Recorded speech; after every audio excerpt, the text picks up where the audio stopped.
வணக்கம். விடுமுறை சமையலில் நாம் நண்டு கிரேவி செட்டிநாடு ஸ்டைலில் எப்படி பண்ணுறதுன்னு பார்க்கலாம் வாங்க. தேவையான பொருள்: 1 கிலோ நண்டு எடுத்து க்ளீன் பண்ணியிருக்கேன். 2 ஸ்பூன் மிளகு, 1 ஸ்பூன் ஜீரகம், அரை ஸ்பூன் சோம்பு, ஒரு பச்சை மிளகாய், சின்ன வெங்காயம், பூண்டு இது இடித்து சேர்க்குறதுக்காக வச்சுருக்கேன். 2 தக்காளி, ஒரு வெங்காயம், 2 பச்சை மிளகாய் எடுத்திருக்கேன். அரை மூடி தேங்காய் கசகசா அரைக்க எடுத்திருக்கேன். 3 ஸ்பூன் மிளகாய்த்தூள், 2 ஸ்பூன் மல்லித்தூள், மஞ்சள் தூள், தாளிக்க வெந்தயம், சோம்பு, பட்டையில் எடுத்திருக்கேன். தேவையான அளவு புளி எடுத்திருக்கேன். நாம் எடுத்து வச்சுருக்க மிளகு, ஜீரகம், சோம்பு எடுத்து இது போல் இடிச்சுக்கோங்க. இது மாதிரி கொரப்பாக இருக்கட்டும்.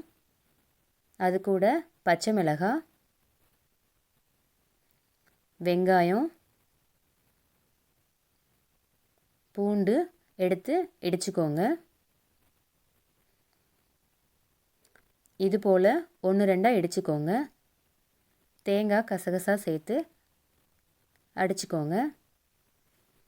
கடாய் காஞ்சதும் தேவையான அளவு எண்ணெய் சேர்த்துக்கோங்க. நான் 4 ஸ்பூன் எண்ணெய் சேர்த்துருக்கேன்.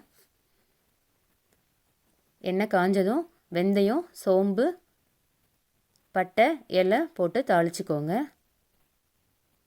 நல்லா பொரிஞ்சதும் கட் பண்ணி வச்சுருக்க பச்சை மிளகாய் ஆட் பண்ணிக்கோங்க. பச்சை மிளகாய் கூட வெங்காயம் ஆட் பண்ணிக்கோங்க. வெங்காயம் வதங்கட்டும். அது கூட நாம் இடித்து வச்சுருக்கதையும் சேர்த்து வதக்கிக்கோங்க. நல்லா வதங்கிடுச்சு. இது கூட நாம் கட் பண்ணி வச்சுருக்க தக்காளியையும் சேர்த்துக்கோங்க. தக்காளி கூட தேவையான அளவு மஞ்சத்தூள் சேர்த்துக்கோங்க. இது ஒரு 2 நிமிஷம் குக் ஆகட்டும். நாம் மூடி வச்சிடலாம்.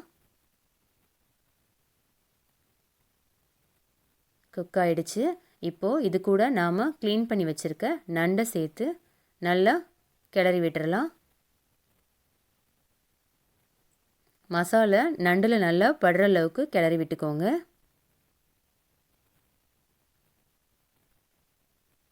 இது கூட நாம் எடுத்து வச்சுருக்க மல்லித்தூள், மிளகாய்த்தூள் சேர்த்து நல்லா கிளறி விட்டுடுங்க. இதோட பச்சை வாசனை போகிற அளவுக்கு கிளறி விட்டுடுங்க. ஒரு 2 நிமிஷம் கிளறினா போதும்.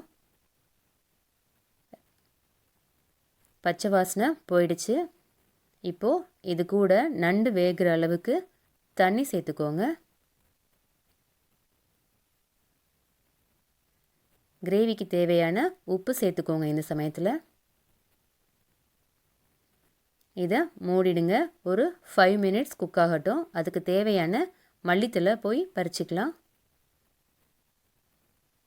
பறிச்சாச்சு.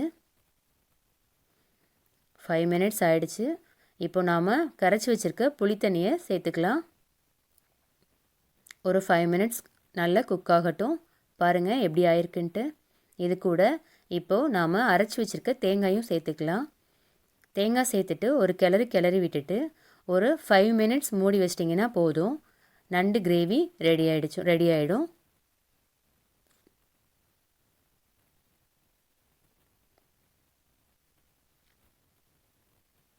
அவ்வளோதான், நம்மளோட செட்டிநாட்டு நண்டு கிரேவி ரெடி ஆகிடுச்சு.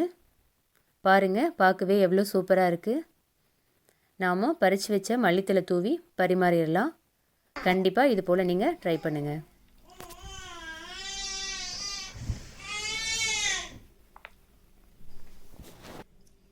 எப்படி இருக்குது?